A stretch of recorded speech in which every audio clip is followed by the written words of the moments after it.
సాంకేతిక పరిజ్ఞాన మార్పులపై యువతకు అవగాహన కల్పించే కార్యక్రమాన్ని నిర్వహిస్తున్నామని అన్నారు ఆటా ప్రెసిడెంట్ జయంత్. మాతృభూమి రుణం తీర్చుకోవాలని గత 35 ఏళ్లుగా ఆటా ఆధ్వర్యంలో సేవా కార్యక్రమాలను నిర్వహిస్తున్నామన్నారు. ఇక హైదరాబాద్ సోమాజిగూడ ప్రెస్ క్లబ్ లో ఆటా సేవా కార్యక్రమాల పోస్టర్ను ఎలక్టెడ్ ప్రెసిడెంట్ సతీష్ రెడ్డి, నర్సిరెడ్డి సాయి తదితరులతో కలిసి అధ్యక్షుడు జయంత్ ఆవిష్కరించారు. ఇవాల్టి నుంచి ఈ నెల 27 వరకు ఆటా సేవా కార్యక్రమాలను హైదరాబాద్, విశాఖపట్నంతో పాటుగా గ్రామీణ ప్రాంతాలలో కూడా నిర్వహిస్తున్నామన్నారు జయంత్. ఈ కార్యక్రమానికి ముఖ్య అతిథులుగా రాష్ట్ర గవర్నర్ జిష్ణుదేవ్ వర్మ, అదేవిధంగా రాష్ట్ర మంత్రులు హాజరవుతారని చెప్పారు.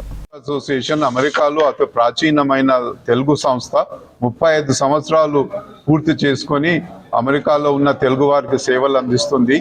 ఈ సేవలు అందించే కార్యక్రమంలో అక్కడ అమెరికాలో చేసే కార్యక్రమాలే కాకుండా 2 తెలుగు రాష్ట్రాలకు కూడా వచ్చి ప్రతి 2 సంవత్సరాలకు ఒకసారి డిసెంబర్లో ఆటా వేడుకలు నిర్వహిస్తాము. ఆ ఆటా వేడుకలో భాగంగా మేము ఈ రోజు ఇక్కడ నుండి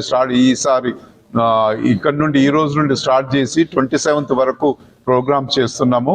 ఈ ప్రోగ్రామ్స్ లో business, cultural, literary, women oriented programs, ఇంకా పలు రకాల ప్రోగ్రామ్స్ చేస్తున్నాము. తెలంగాణలో, వైజాగ్లో, ఆంధ్రాలో చేస్తున్నాము. సో దీనికి అందరు కూడా మేము చేసే ప్రోగ్రామ్స్ ప్రజలకు తెలియచేయాలని కోరుకుంటున్నాం. ఈ 35 ఏళ్ల నుంచి ఎన్నో సేవా కార్యక్రమాలు మన అమెరికాలో, అలాగే మన మాతృభూమి 2 తెలుగు రాష్ట్రాలలో చేశాము. అదేవిధంగా ఈసారి కూడా డిసెంబర్ 12వ తారీఖు నుంచి 27వ తారీఖు వరకు మరి ఎన్నో సేవా కార్యక్రమాలు చేస్తున్నాం. చెప్పినట్టు ముఖ్యంగా విద్య, వైద్య, మనకి ఇక్కడ కావాల్సిన స్కూల్ ప్రాజెక్ట్స్, అలాగే మేజర్ హెల్త్ క్యాంప్స్, అలాగే బిజినెస్ పరంగా కూడా, ఎందుకంటే మనం అభివృద్ధి చెందాలి. అమెరికాలో ఉన్న తెలుగువారు వచ్చి ఇక్కడ తెలుగువారు అభివృద్ధి చెందాలని లాట్ ఆఫ్ బిజినెస్ సెమినార్లు పెట్టాము. సో అదే కాకుండా కొన్ని చారిటీ ఈవెంట్స్ కూడా, ఇప్పుడు చాలా ఫౌండేషన్స్ ఉన్నాయి, వాళ్ళకు కూడా మేము సహాయ సహకారాలు అందిస్తున్నాము.